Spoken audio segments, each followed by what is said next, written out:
that was easy. Boomer. Welcome back to another Lord Duckman production. We're back with my heavily modified Coleman KT-196 go-kart. And after the last crash repairs, we went back to David Ranchero 302 Me's house for a little one-on-one go-kart competition. But we didn't get but a few laps and about 10 minutes of timing, and well, he crashed into me so much he broke my exhaust. He said it didn't happen, but I felt the impact, and there was a half-moon dent cut into his crash padding at exactly the same height as my pipe. So, man, he's so good at crashing. And probably should rather be in a demolition derby rather than a friendly competition. But we're going to fix that exhaust today, and while we're at it, we're going to advance the timing on that engine by 7 degrees for a little more pep and quicker throttle response. Then we shall return back to David's for another few laps, but not until we have a moment to talk about our sponsor, the HIPPA store. HIPPA has been there to support us through the resurrection of both of these go-karts, providing the small engine parts necessary to get the job done. Oh, no kidding. They also have parts for lawnmowers and other outdoor power equipment. Every homeowner has a mower, and someday yours will break. What will you do? You'll visit the HIPPA store, of course, and source the parts you need to get things right once again. I'm very thankful, though. If it wasn't for HIPPA, we wouldn't have quite so much go-kart content recently. So please check out the HIPPA store and use the links down below in the video description, because when you support HIPPA, you're also supporting my YouTube channel. Thanks again to HIPPA for sponsoring this video. And thanks to everyone watching. Please don't forget to licky, like, and comment, and subscribe, and we'll see you right after that intro.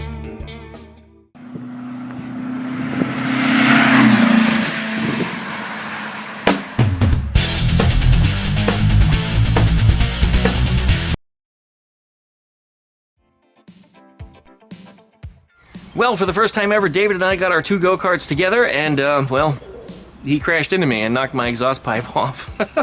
He claims he didn't, but he did put some pool noodles down around the front of the cart to protect himself from getting banged up, and there was a half-moon shape kind of pressed into it where he hit my exhaust pipe, and it was on the left-hand side. So, yeah, he bumped into the pipe, and he kind of ripped it off. So, it actually tore.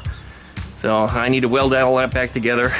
Probably not going to be as strong as it once was. Maybe even just hollow it out and shorten it up a little bit. And of course, here I are, talking again, and the damn roosters are going to be screaming, but that's just the way it goes.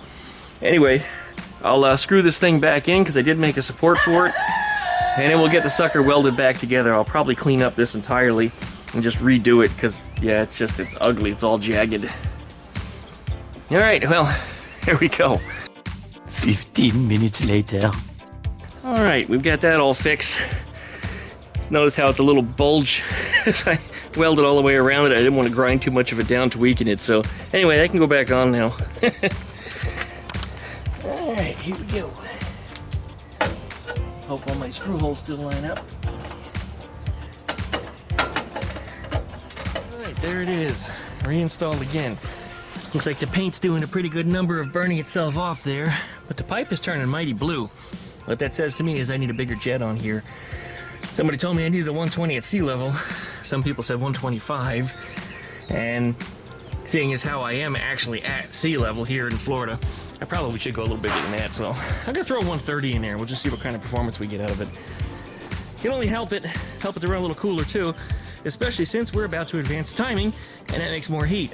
This is a 7-degree advanced, well, or retarded Woodruff key. And it has a small offset on it. And what this is going to do to my engine here is it's going to advance the timing slightly by 7 degrees, which should give it a peppier throttle response and maybe even a little bit more power across the range, but it'll come as a consequence of a little more heat, and that's typical of any vehicle that you would advance the ignition timing of, same as on the Volkswagen Beetles. And sometimes if you give them just that little bit of extra, you'll get a little bit of extra from it, but again, at the consequence of a little bit of heat. So we're going to install this sucker today in this little dime bag here. There it is. That's what it looks like. It's not perfectly flat. It does have a slight offset on it. These things used to be cheap. They're not anymore. But we're going to install this sucker today, and I'll demonstrate how it goes in. It's quite easy. Not much to these things. All right, we got a bunch of 8mm bolts the whole way around the shroud. I think there's actually about 4. Might be 5. Got one more way over here. Ooh, this is a little tricky to get to. Glad I bought an extension. Alright, There they are. And the shroud should just pull right off of here. There it is. Recoil starter and everything all comes off as one piece. Alright, next is the flange that the starter catches on. Inside of here should be a 19mm nut. And hopefully it'll come off. Actually, that wasn't too bad at all. I don't know if that was even as tight as it was supposed to be. Pull off the flange. Fan should come off. Underneath here is our flywheel. These can be a little tricky. Sometimes you gotta get behind them. Oh, I'm on the magnet side. Turn it over. You don't want to pry against that magnet because you will crack it. You just kind of get up behind the flywheel here. You take your nut, screw it on here. You could use a wheel puller on this too, but this seems to be one of the easier methods that you could do.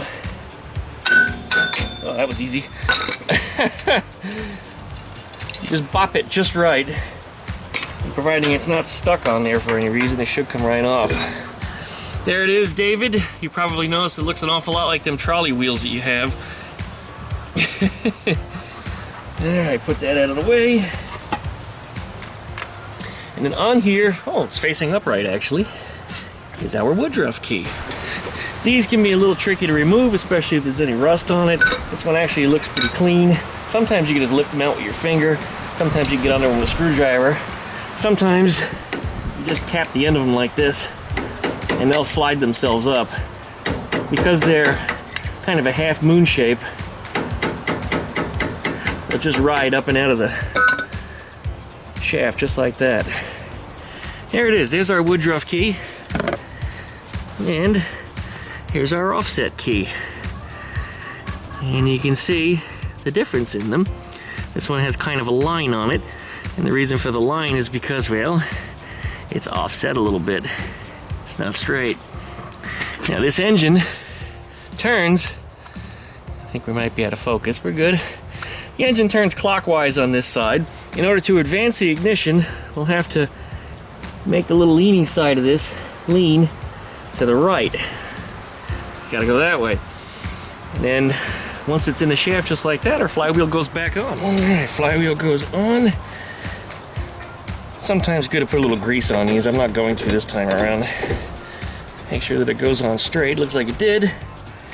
Make sure you don't have any rubbing over here on your coil. If it's been spaced properly, you probably won't have a problem with it again. And yeah, I did put the nut on there just now, but this is just to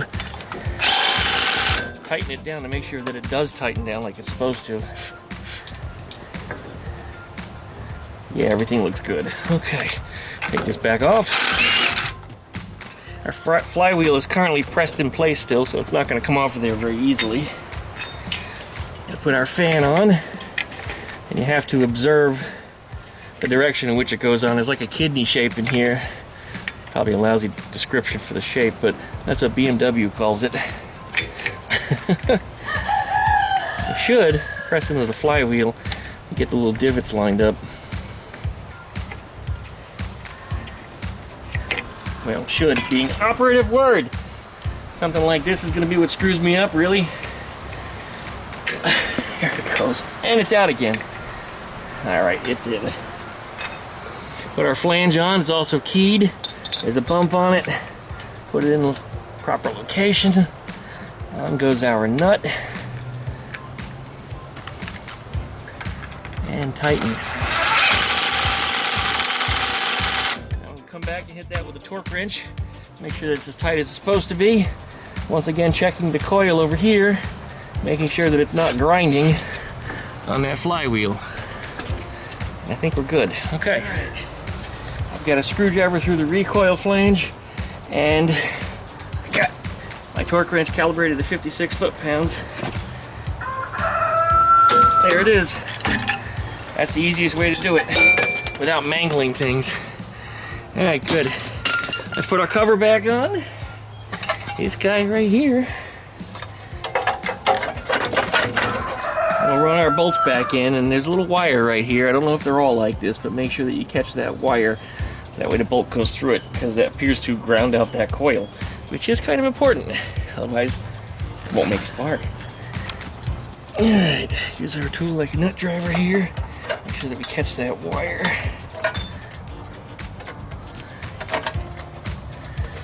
There we go. One's underneath. And this job is pretty simple. The hardest thing for anybody would probably be removing that flywheel. And sometimes they're pressed on there pretty good. And actually, I gotta say, I got lucky today. That thing came off of there real easy. Would I lightly tap it with a hammer once? No, it was twice. It was twice, but still. All right. There we go. And then come back and just snug them up. These don't have to be tight. There probably is a torque spec on them, but I don't over tighten these because you don't want to strip them. And you don't want to make them too loose that they fall out. There we go. And the last one, which is a really hard to reach one, is down over here. There we go. All right. Let's see if she starts. All right, it's a cold day today. About 48 degrees out here this morning. Yesterday it was almost 80 and the humidity was way up. It was absolutely disgusting. Our choke on, fuel is on, run switch is on. This thing is always a little tricky to start, especially when it's cold. Sometimes I gotta throttle it just a little bit, so we'll see what happens. It may fire, I don't know. Yeah, it's trying. Turn that choke back off, that might have been enough. There it is.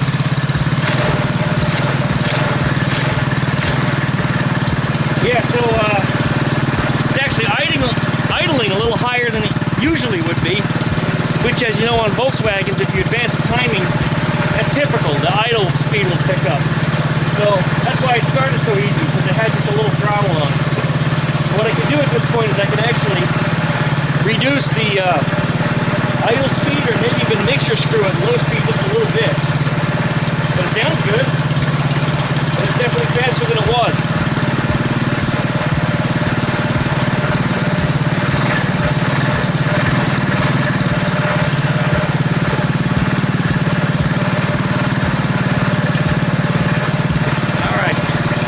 Lower that idle speed just a little bit.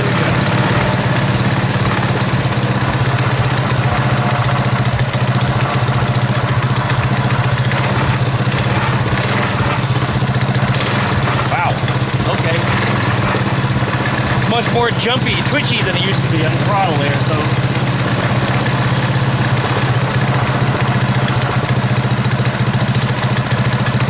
We'll leave the idle screw right about there. Come under here. We're going to replace the jet in the carburetor. I got my new jet over here. And hopefully I can do this whole job from underneath using just a Phillips and flathead screwdrivers. Boy, this is fussy. One more. I did switch off the fuel and run the carburetor dry. All right. There's our jet. And here, hopefully the screwdriver will get it. It did. Fantastic. I believe this was a 120. Just verifying. This light, it's hard to tell. And Boomer's back again. Yeah, it's 120. The biggest one I had was a 125. I was hoping for a 130. 125 is all I got. Right, that one goes in.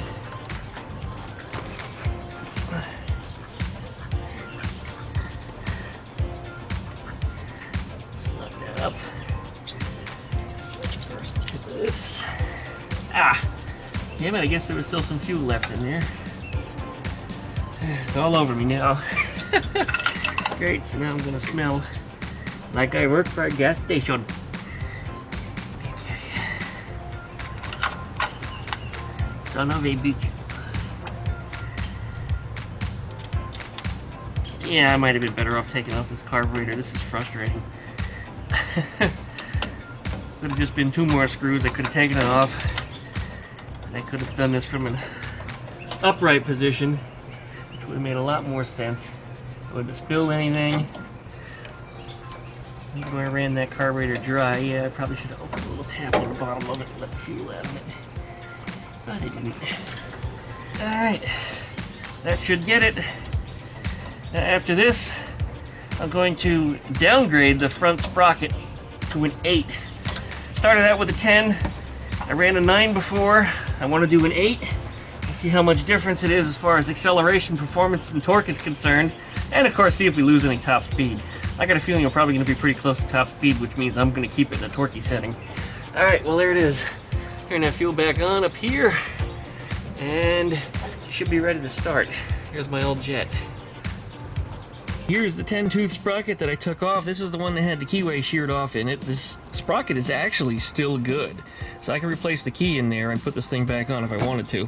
This is the 9-tooth that I installed on there later. This one has an integrated key, and this is the one I hit my speed record with. Despite being geared down for more torque, it actually pushed me faster at 36 miles an hour. Now when I upgraded the engine and everything else, that's as fast as it went, 36. Now if I go back to the 10, because now the engine's got more power, it might push me a little faster, and I will guess that it could go as fast as 40. That's where I'm at as far as that. But here is an 8. This one will give me even more torque than the 9 and way more than the 10. So this is something I'm considering installing today. And while I've got everything apart, you know what, I might just do it because I'm curious just how much more balls to the wall guts it's gonna add. Because I'm not so concerned about top speed anymore. I want to push this thing quickly. I want to do donuts. I want to drift this thing. And I think with a little more torque, it'll probably do that. I have not seen a 7-tooth. For those of you that want to prove me wrong when I say it doesn't exist, find me a 7-tooth, you guys. Get on the internet, find me a 7-tooth. This is a 420 chain, and it's a 5/8 inch shaft. So if you guys can find me a 7-tooth, I'll give it a shot. But I don't know if they actually come that small. Who knows? They probably don't. Everything's set. Let's start. Good to go.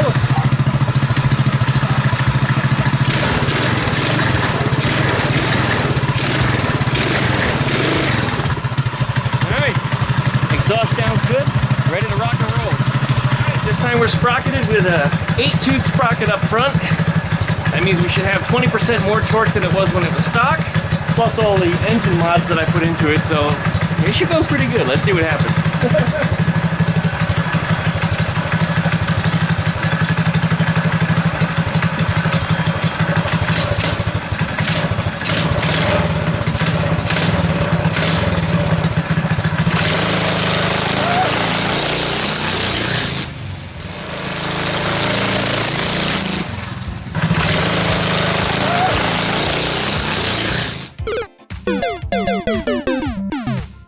Alright, well I got that battery charged just in time to be able to wrap up this video before it gets dark. But yeah, according to my phone, when I checked it before it went dead, it managed to hit a speed of 36 miles an hour, even though I've geared it down. So I think maybe that a jet going from 120 to 125 was enough to give it that little extra push to push it up. I wish I had a 130. I guess I'll go ahead and invest in a new set of jets for this to try a 130, 135, hell, maybe even a 140. I don't know how big we can push it before it starts to run too rich. But we're going to give it a shot on here, and we're going to see what happens. But so far, so good. Man, this thing is running really good. And while I didn't get it on video, when I turned into my driveway down at the end as I was rocketing down the street, I got it up on 2 wheels, and I kind of kept it up on 2 wheels, which was quite a surprise. So I'm going to be experimenting with that in the future, because if I can put this thing up on 2 wheels and keep it there, that's going to be even more fun. That adds an entirely new dimension to this thing. And I'm just the kind of guy to do it. Anyways, thank you everybody for watching once again. Special thanks again to our sponsor, the HIPAA Store. Check out the links down below in the video description, because if you support them, you're also supporting me. And I guess that's about it for today. So licky, likey, comment, and subscribe. Don't forget to pluck that dingle belly so you get updates every time I upload a video. Check out DuckShit.net for all my different social media links. Also, check out Ranchero 302 Me's channel. He's going to be doing a lot more go-kart stuff, and shortly I'll be replacing one of the ball joints on his too, because he had one pull apart just like I did over here also. But anyway, we'll be taking care of that in the future, and meanwhile, I'm taking this thing back to him, and we're going to have some more fun, and we'll see just what breaks next. Thanks for watching, guys. We'll see you next time. Here comes Boomer again.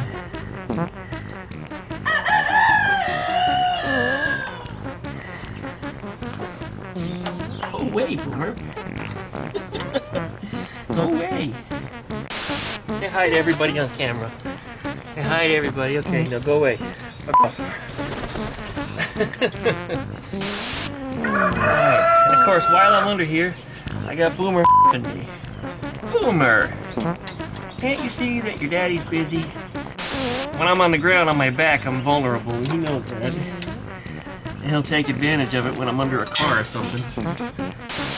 Boomer! What are you doing to me? I'm your daddy. I'm not a girl. What are you me for? This reverse reality shit. Why are you bothering me, huh? I love you, but you can't be here. Alright, off.